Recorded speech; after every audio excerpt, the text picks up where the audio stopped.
तिलोत्तमा अप्सरा की साधना हमेशा ही सुंदर पत्नी की प्राप्ति के लिए ही की जाती है। अगर आपका जीवन साथी आपके अनुकूल नहीं है या अगर अब तक आपकी शादी नहीं हुई है, तो आप इसकी साधना करके आप मनवांछित सुंदर पत्नी प्राप्त कर सकते हैं।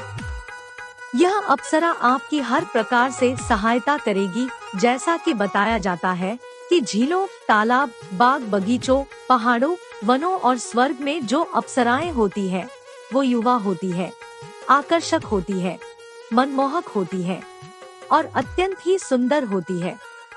जब एक सामान्य व्यक्ति का साधक बनना आरंभ होता है, तो उसके मन मस्तिष्क में बहुत सारे सवाल और जिज्ञासाएं जन्म लेती है। उसके अंदर बहुत आकांक्षाएं होती है। साधना जगत में उसे विभिन्न प्रकार की इतर योनियों और दुर्लभ और गुप्त तंत्र, मंत्र, यंत्र और षटकर्म संबंधी प्रचंड तांत्रिक साधनाओं के अलावा सौंदर्य साधना के बारे में भी पता चलता है और तब उसके मन में भी परी अथवा अप्सरा साधना करने की इच्छा जागृत होती है। और हो भी क्यों ना, जब अध्यात्म जगत में आते हैं तो हमें ऋषि विश्वामित्र जी और मेनका अप्सरा की प्रेम कहानी तो सुनने को मिलती ही है। इसके अलावा हमने बचपन से परियों की कहानी सुनी होती है। उस वक्त प्रबल इच्छा होती थी कि काश कोई परी हमारे साथ हो। जब कोई आपको यह कह दे कि परी अथवा अप्सरा से मिला जा सकता है, तो फिर सौंदर्य साधना करना तो बनता ही है। तिलोत्तमा अप्सरा साधना सबसे सरल और बिना किसी दुष्प्रभाव की होती है, तो हर नए साधक को इस साधना को करने की इच्छा जागृत हो जाती है। जब हम साधक बनते हैं, तो हम साधना करने के लिए इतने उतावले होते हैं जिसकी कोई सीमा नहीं है। अप्सरा साधना करने से साधक खुशियों से भर जाता है। इनके पास दैवीय नृत्य की एक विशेष कला होती है, जिसकी वजह से वह लोगों को आकर्षित कर लेती है। उन्हीं में से एक तिलोत्तमा अप्सरा सभी को अपने सौंदर्य से आकर्षित कर लेती है। अप्सराओं और कामदेव का जो गुणात्मक संबंध है, वो इस अप्सरा के पास है। इनकी सहायता से आप किसी को भी आकर्षित कर सकते हैं। आपको मनोवांछित पत्नी की प्राप्ति होती है। तिलोत्तमा अप्सरा चमत्कार दिखा सकती है और आपके जीवन में ढेर सारी खुशियां ला सकती है।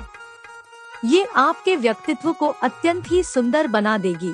बस आपको इतना ध्यान रखना होगा कि जब आप साधना करते हैं, तो आपके मन में किसी के लिए भी बुरा और गलत विचार नहीं होना चाहिए। कोई गंदी सोच नहीं होनी चाहिए और किसी का अहित करने के लिए सोचकर कभी भी यह साधना नहीं करनी चाहिए, क्योंकि अप्सराएं अत्यंत ही कोमल और निश्चल साफ दिल की होती है। इसलिए आपके अंदर भी वैसी ही पवित्रता होनी चाहिए। तिलोत्तमा अप्सरा पूर्ण रूप सिद्ध हो सके, इसी उद्देश्य से पूज्य गुरुदेव श्री द्वारा इनकी पूर्ण चैतन्य और जागृत साधना 8 मार्च होलिका दहन की पवित्र तांत्रिक रात्रि में अलग से व्हाट्सएप ग्रुप बनाकर विधिवत संपादित करवाई जाएगी, जिसकी न्यौछावर राशि न्यूनतम से न्यूनतम रखी गई है। आप सभी को बता दें कि यह तिलोत्तमा अप्सरा की केवल एक रात्रि की साधना है, यानी कि सिर्फ एक रात्रि में इसकी सिद्धि आपको मिल जाती है। कारण क्योंकि होली अपने आप में ही एक पूर्ण तांत्रिक पर्व है और तंत्र की 4 महान रात्रियों में से एक होलिका दहन की दारुण रात्रि होती है। होलाष्टक का ऐसा विशेष मुहूर्त होता है जब वातावरण में ऐसी विचित्र ऊर्जा का वास होता है। कुछ ऐसे दुर्लभ नक्षत्र होते हैं जब केवल एक माला मंत्र का जाप 1000 माला मंत्र जाप के समान फल देता है, और इसीलिए इस एकमात्र दारुण रात्रि में कोई भी पूर्ण सात्विक अथवा घोर तामसिक एवं दैवीय शक्ति अपनी पूर्ण क्षमता और सामर्थ्य के साथ सिद्ध होती ही है। इसलिए महाशिवरात्रि और दिवाली की रात्रि के जैसे इस होलिका दहन रात्रि में सभी को गारंटी के साथ सिद्धि मिलती ही है।